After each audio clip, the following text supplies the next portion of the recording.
5. 1, 2, 3, 4, 5. Your favorite ball team? 5 men on the floor. 5 fingers, 5 toes. 5 oceans on this beautiful blue ball. Baby, ginger, posh, scary, sporty. 5 Spice Girls. And then we have the 5 senses: sight, smell, taste, touch, and hearing. Great things come in 5s. And the next thing I'm going to talk about will absolutely delight 3 of those 5 senses. First introduced in 2016, Apple's AirPods became a pop culture icon. And now, 5 years later, they've received their first major redesign. But I'm not here to fanboy. We're going to get these out in the urban jungle to see how those mics stand up. We'll see how they stand up to your busy life, shutting out kitchen noises, and more. So, let's take a look at Apple's latest entry in their AirPods lineup, the Gen 3s. Let's go!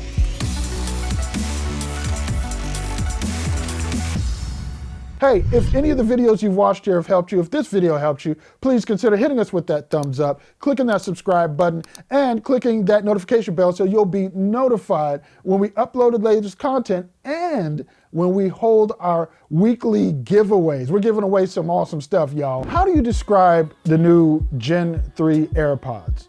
What's changed? A lot. But what you'll notice first is that they look like the love child of the 2nd gen AirPods and the AirPods Pro. The case, smaller than the AirPods Pro, but larger than the 2nd gens. Shorter stems than the 2nd gens. The earbuds assume a more Pro-like shape. There are geometry differences you'll notice, which for me made for a more enjoyable fitment and listening experience for how they directed audio into my ears compared to the 2nd gens. But that just scratches the surface. Let's go deeper. Those shorter stems are now imbued with that Jedi technology from a galaxy far, far away. Force sensors allow you to connect with your content via squeezes rather than taps. These worked quite well in my testing, and from a functional standpoint, I actually prefer them over taps. I really don't like tapping things sitting in my ear and getting that thud in my ear canal. Kind of resting my index finger and thumb partially on my earlobe, then activating the stem feels natural without that thumping sound and sensation. And the controls are intuitive and identical on each bud. Single press for play, pause, or to answer a call. Double it up to skip a track, 3 times to skip back. Press and hold for Siri, but you can also activate her hands-free. I just love how everything in Apple's ecosystem works, frictionlessly fine, except when it doesn't. But most of the time, for me, it works. The technology, though, it isn't all in the buds. This go round, you'll also get a case, which, like the buds themselves, is IPX4 for sweat and water resistance. I believe that makes them one of the very few cases on the market which has any waterproofing. Add to that not just Qi compatible wireless charging, but MagSafe wireless charging. Welcome to the MagSafe ecosystem, AirPods. The case, as always, acts as a recharger for your AirPods to deliver around 30 hours of total listening time. I haven't thoroughly tested that yet, but I have tested the case with other Qi pads, and it does indeed work. The Gen 3s also have the tech inside for enhanced Find My, so that you can see exactly how close they are with proximity view, and you can set them up so you get proximity alerts if they're ever out of Bluetooth range, so you don't leave them behind. And while all of that tech is nice, it really doesn't mean much if the listening experience and the microphones are trash. Good thing they aren't. Let's check out some live microphone tests. Right now I'm sitting at a very busy corner in Santa Monica. There's construction going on around me. This is 4-way traffic.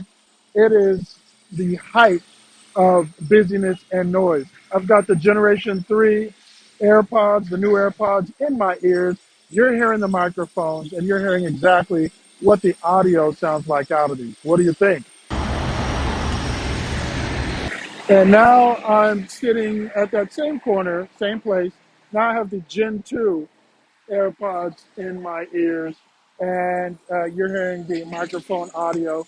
from that same busy corner from there. If you're hearing like a high-pitched squeak or rattling, that's actually construction sound. They're grinding or doing something over there. You probably heard those in the AirPods 3s as well. And there was quite a bit of background noise there, so that was definitely an impressive level of noise canceling and voice isolation. The kitchen is another place which can be noisy, but in this next audio sample, you'll hear relative quiet, even with the microwave going. And pay special attention to when I turn on the kitchen sink. At first you hear the water nice and loud, but then notice how it fades into the background. So this is me in the kitchen. I am recording with the microwave going, and I'm going to turn on some water so you can hear what the audio sounds like from the microphones of the Gen 3 AirPods if you happen to be busy in the kitchen and you're taking a phone call. So this is what it sounds like with a microwave going and with the sink running. Maybe you're doing dishes, filling up a sink to do dishes. You don't have the luxury of a dishwasher. This is what it's about. And now that we've explored the microphones, let's talk entertainment. I listened to movies and music. The experience was well-rounded on both fronts, though choosing spatial audio with some music content was not ideal. Let's dig into that. I started with Method Man's Biscuits, one of my regular test tracks for its ultra-muddy, grimy bass. Vocals were clear, but bass was a little light. That is a result, I'm sure, of the driver sitting outside of the ear canal rather than in it. Next up was Diamonds on the Soles of Her Shoes. Vocals were bright, right at the edge of sibilance. Listening with spatial audio turned off. Turning the spatial audio feature on increases the S's on tracks like this. On the other hand, listening to the Doors' Dolby remastered Riders on the Storm definitely is more immersive with stereo spatial audio activated. It goes from being immersive listening to an immersive experience. It feels more like the music is in your head and you're experiencing it rather than listening to it. It feels more active than passive. Another great album for really enjoying spatial audio here is the latest from Esperanza Spalding. Do yourself a favor and check out Songwright's Apothecary Lab. Lord, the layers of sound and vocals and instrumentation. And the flutes and the gliss, beautiful and haunting. Then there were the movies and shows. The bass, the dialogue, music, all reproduced to wonderful effect for immersive listening. I checked out Thor Ragnarok, Greyhound on Apple TV Plus, and WandaVision's series finale, the final battle scene. The spatial audio layers were as solid as I've heard on pricier, truly wireless earbuds, and the parts of the film's sound design, like thundering explosions or softer moments of dialogue, were well presented on these Gen 3 AirPods. Again, these are just such a wonderful improvement over the second generation AirPods. A few more items worth noting. The in-ear detection has been ramped up with a new skin detect optical sensor, which helps make the AirPods more accurate at knowing when they're in your ears or your pockets. Earlier, I said they were part progeny of the AirPods Pro, but unlike the AirPods Pro, you don't get noise canceling.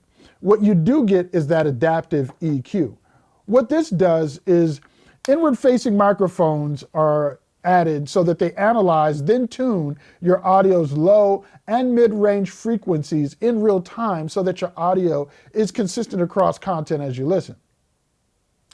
So, what do we think? Apple has now placed a pair of AirPods at various price points, so you have what you need for different budgets. These second gens are $129, while these are $179. Your next bump up is significant at $249 for the AirPods Pro. These, however, are the only buds in the lineup that have a water-resistant case. I think these hit the sweet spot for those who want the AirPods Pro but don't quite have the budget for them. The upside for me is that I needed to upgrade my AirPods Pro with Comply foam ear tips so that they'd stay in my ears, whereas these fit like a glove because they have different ear tips and are quite comfortable to boot. I can definitely recommend them, and frankly, if you can afford the $50 difference, I'd go with these over the second gen AirPods if you're looking to upgrade from a first gen pair this holiday season. And if you already have the second gens and we're looking at these, yeah, you won't be disappointed at all. Treat yourself. So that's that on the AirPods Gen 3. I'm Tshaka Armstrong for reviews.org. We don't take it lightly that you spent your time here watching with us. We appreciate you. If you have any questions that I didn't answer in this review, go ahead and leave those in the comments below. I'll get to them, and I will catch you on the next video.